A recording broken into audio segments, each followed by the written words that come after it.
Hello बच्चों, देखिए अपने को क्वेश्चन दिया गया है कि रेखा √3x प्लस वाई बराबर 1 के साथ 60 डिग्री पर झुकी हुई एवं बिंदु 3-2 से जाने वाली रेखाओं के समीकरण है। देखते हैं मुख्य अवधारणा में देखिए कि माना दो रेखाएं हैं जिनकी ढाल क्रमशः m1 व m2 है। माना दो रेखाएं जिनकी ढाल m1 व m2 है। दो रेखाएं जिनकी ढाल क्रमशः m1 व m2 है और दोनों रेखाओं के बीच कोण थीटा है और दोनों रेखाओं के बीच और इनके बीच कोण थीटा है। इनके बीच का कोण इनके बीच का कोण थीटा है तो टेन थीटा बराबर होगा अपने पास। देखिए टेन थीटा बराबर हो जाएगा अपने पास मापांक m1 माइनस m2 बटे में एक प्लस m1 गुणा में m2। ये अपने पास इनके बीच का कोण थीटा हो तो टेन थीटा बराबर होता है।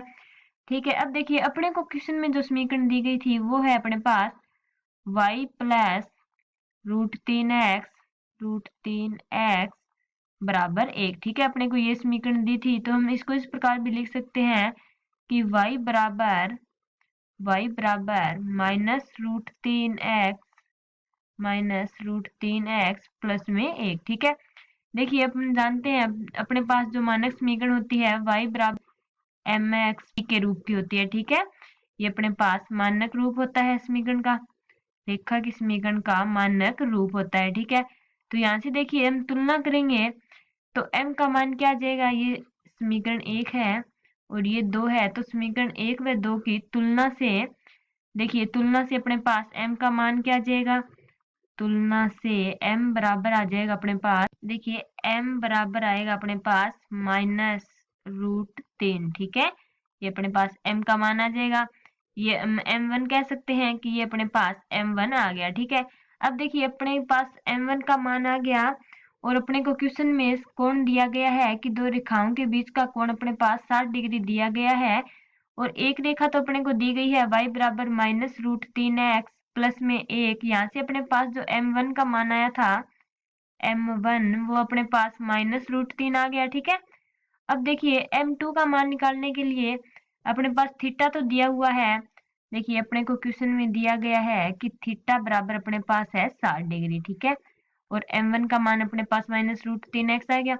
दूसरा देखिए अपने को एक बिंदु दिया गया है कि जो दूसरी रेखा है वो एक बिंदु से गुजर रही है, उस बिंदु है अपने पास 3 और -2। ठीक है, उस बिंदु के निर्देशांक दिए हुए हैं तो देखिए अपने पास टेन थीटा बराबर क्या हो जाएगा, टेन थीटा बराबर होगा अपने पास मापांक m1 का मान अपने पास क्या है -√3 माइनस में m2 का m2 रख लेंगे। ठीक है, और बटे में क्या आ जाएगा अपने पास -√3 और माइनस में m2, एक प्लस में -√3 m1 का मान रख दिया। ठीक है, और गुणा में अपने पास m2 है। ठीक है, इसका मापांक लगा देते हैं।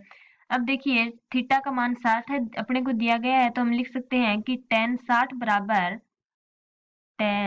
60 डिग्री बराबर होगा अपने पास, देखिए बराबर होगा मापांक -√3 माइनस में m2 और बटे में आ जाएगा अपने पास एक माइनस में √3 m2। ठीक है, ये अपने पास मान आ जाएगा। अब देखिए हम जानते हैं कि जो tan 60 होता है इसका मान √3 होता है, चूंकि tan 60 बराबर होता है अपने पास tan 60 डिग्री बराबर होता है अपने पास √3 हम जानते हैं। तो देखिए क्या आ जाएगा अपने पास, यहाँ से आ जाएगा कि √3 बराबर आ जाएगा मापांक -√3 माइनस में m2 बटे में बटे में आ जाएगा अपने पास -√3 m2। ठीक है, ये अपने पास आ जाएगा। अब देखिए मापांक हटाएंगे तो अपने को जो मान है वो प्लस और माइनस दोनों में लेने पड़ेंगे। तो देखिए हम लिख सकते हैं कि √3 गुणा में √3 m2 √3m2 और बराबर में आ जाएगा अपने पास ±√3 ±√3 प्लस में m2। ठीक है, अब देखिए एक बार प्लस का चिन्ह लेंगे, एक बार माइनस का चिन्ह लेंगे। तो जब प्लस का चिन्ह लेंगे तो प्लस का चिन्ह लेने पर देखिए अपने पास क्या आ जाएगा, प्लस का चिन्ह लेंगे तो अपने पास आ जाएगा √3 माइनस में 3m2 बराबर हो जाएगा अपने पास √3 प्लस में m2। ठीक है, √3 प्लस में m2। यहाँ से देखिए m2 का मान क्या आ जाएगा अपने पास, यहाँ से मान आ जाएगा कि 4m2 बराबर 0।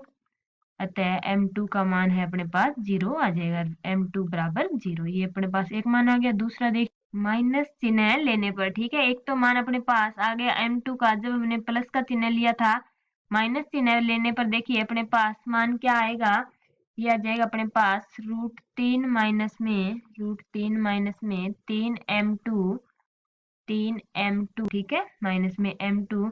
यहाँ से देखिए इसको हल करेंगे तो अपने पास क्या आ जाएगा, ये आएगा 2m2 बराबर में 2√3। ठीक है, यहाँ से देखिए 2 से 2 कट जाएगा तो m2 का मान आ जाएगा √3। ठीक है, अब देखिए हम जानते हैं कि एक बिंदु दिया हो और ढाल दी हुई हो तो उससे अपने पास जो मानक रूप समीकरण होती है, देखिए अपने पास मानक रूप समीकरण जब अपने को ढाल दिया हो और एक बिंदु दिया हो तो अपने पास होता है, वो होती है y माइनस y1 बराबर m x माइनस में x1। ठीक है, x माइनस में x1 जब बिंदु और ढाल दिया हो तब अपने पास मानक समीकरण होती है। तो देखिए जब अपने पास m2 बराबर